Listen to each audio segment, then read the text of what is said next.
ઘણા દિવસથી મારા મગજમાં એક વસ્તુ ચાલતી હતી. ચાલો મેં કીધું આજે શેર કરી જ લો. હવે ઘણાના ઓપિનિયન બહુ અલગ હશે મારા ઓપિનિયન કરતાં. ઘણી વખત આપણે જે મનમાં હોય એ શેર કરવું બહુ જરૂરી છે અને જે આપણે જોતા હોય સામે એમાં આપણે પણ આવી ગયા, અમે પણ આવી ગયા અને બધા ઘણા બીજા લોકો પણ આવી ગયા. હવે એક વસ્તુ છે કે તમે જ્યારે તમારી પાસે બંગલા, ગાડી, બધી વસ્તુ આવે ને ત્યારે આપણું દિલ છે ને થોડું ખબર નહીં નાનું નાનું થતું જાય છે. હવે ઘણા બધા માણસોનું આ કલયુગ છે.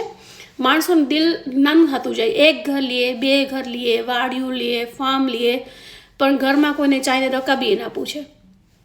આજુબાજુવાળા માણસોને આવે કે કોઈ તમને સગાવાલું હોય, તમારા ભાઈ બહેન હોય, તમને ચાની રકાબી ના પૂછવા આવે. હવે તમે વિચાર કરો એ માણસની એની કેવી વિચારધારણ થઈ ગઈ હશે કે એને એક કપ પૂછવાનો ટાઈમ નથી, કારણ કે એટલા પૈસાવાળા થઈ ગયા છે કે એ લોકોને કોઈ માટે ટાઈમ જ નથી. દિલ સાવ ટૂંકા કરી નાખ્યા છે.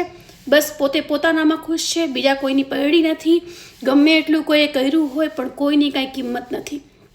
તો હવે બધા માણસોની માન્યતા એવી થઈ ગઈ છે કે તમારા દિલ, તમારા તિજોરી બધી ભરીને રાખો, પણ તમારા દિલ છે ને સાવ અટલું થઈ ગયું છે.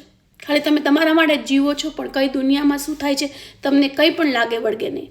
હવે અગ્રી કોણ કરે છે મને કહેજો. આ કોઈને આમાં પર્સનલી લેવાની જરૂર નથી. આ ખાલી એક મને વિચાર આવ્યો કે હવે આ દુનિયા અને આ કલયુગ છે અને આમાં બધાને આવું તમને ફીલ થતું હશે.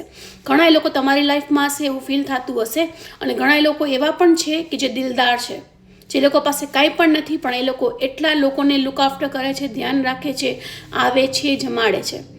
કોણ અગ્રી કરે છે જરૂરથી કમેન્ટમાં લખજો. ઓકે, ચાલો, જય શ્રી કૃષ્ણ.